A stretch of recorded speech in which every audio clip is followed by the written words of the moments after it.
Tell us about the procedure or the process of arrest. Section, arresting officer. of course, section 12, subsection 1 to 3 of the same Administration of Criminal Justice Act describes the way you can arrest. Was that fulfilled? Of course. You know why we must continually remain focused on this? There is a sense in which this has come as a class solidarity struggle. Maybe I jumped the gun. Maybe you should tell us what is stipulated if you're carrying out the arrest, what they are required to do about that. What is it? The process of arrest is simple. As a security officer, you place your hand on the suspect and announce that he's under arrest and show your warrant of arrest in circumstances in which the arrest is being resisted, or your capacity to search the premises, not just premises, person. There are 3 categories of, you can search the person, you can search the premises, you can search anything. If there is any resistance, the law passed by the national in 2015, May 13th, says that you can take extra measures. These extra measures include that you can break down the door or the entrance to that building and effect that arrest. But so these are the laws. Also says that you must. Do you know how they arrest kidnappers in this country or armed robbers? They are shot in the legs. When you see them limp, it is not that they are flogged. They are shot in the legs. I am in the business of engaging. Just a minute, because they also have to be read their rights and the reason why they are being arrested. Yes, according to the same Criminal Justice Act. But were you privy to what exactly transpired, whether or not all of this were fulfilled? How will you be if they said there was an operation by midnight? You said just a moment, checked and everything was with the law. Just a moment. Complied with the procedure. Of course. Now, what you have, the procedure you talked about is where you have access to the person, isn't it? Of course, that is when you present what you have, and if you don't have access to that, that is where you activate Section 12 that I talked about. If they didn't have access, yes, you activate Section 12. How did they then find all those things? Because now there are questions about. Just a minute, you make a point. Because now members of the public have questions to ask. What exactly happened on that day? Because if the judges have written saying, look, some of them said I was drowsy. These things were planted in my house. Those are questions that the DSS have got to answer. And those are questions that become subject of forensic, very legal. You subject it to the crucibles of trial. And I think that is where... Because the arresting officers are not above the law themselves. Of course! Along the way, the judges have also made some comments about some ministers.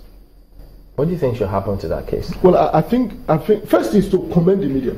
To continually keep this in the front burner is what has given the kind of informed position. Doesn't look like the NJC likes that. Well, then the NJC should also hear that they are also guilty of some complicity in this whole mess.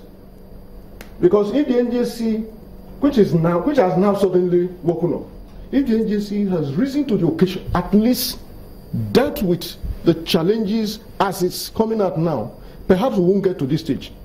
So let's leave that apart. I have commended the media. But at the end of the day, what is important is that we're looking at the soul of a country. And we'll be able to take a position as a people and the direct victims of what we now know exists, whether to go forward or to go backward. In going forward, we must be able to interpret and appraise the situation to say that if this Herculean challenge has gradually begun to receive some interrogation, at that point, as a people, as an existential problem, we must focus on whether that problem should be dealt with or not dealt with.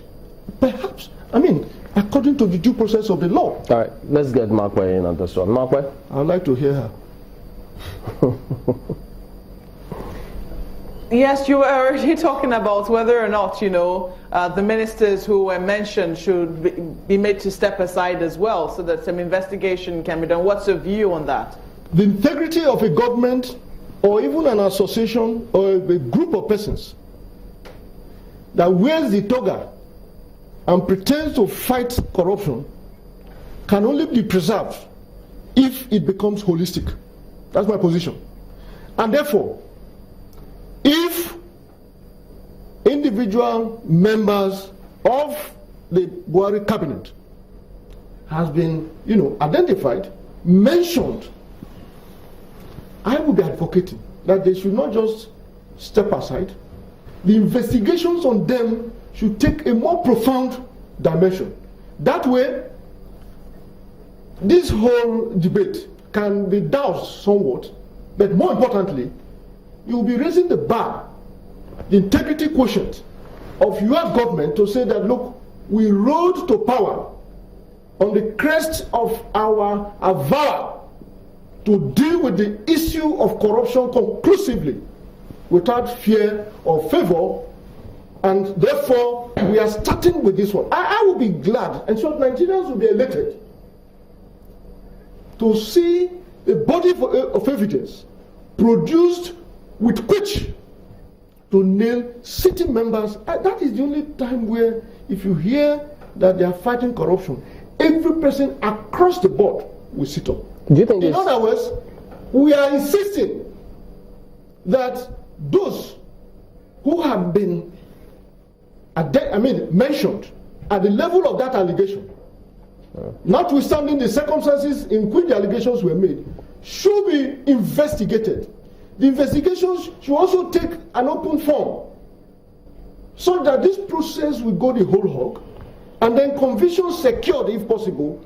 At the end of the day, we're better for it.